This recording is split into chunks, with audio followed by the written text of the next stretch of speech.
Hello guys, mapagpalang araw muli sa inyo. Maganda talaga ang view. Ito po yung background ng aming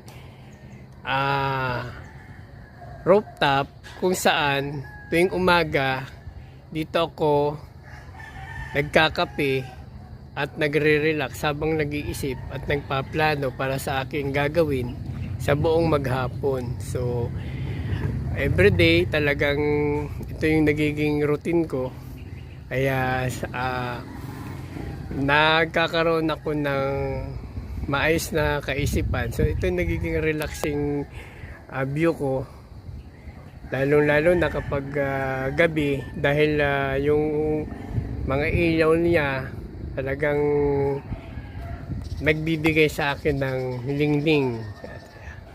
Kaya ganito na lang muli, at kung nagustuhan nyo ang video ko, please follow na lang ako, like and share na rin.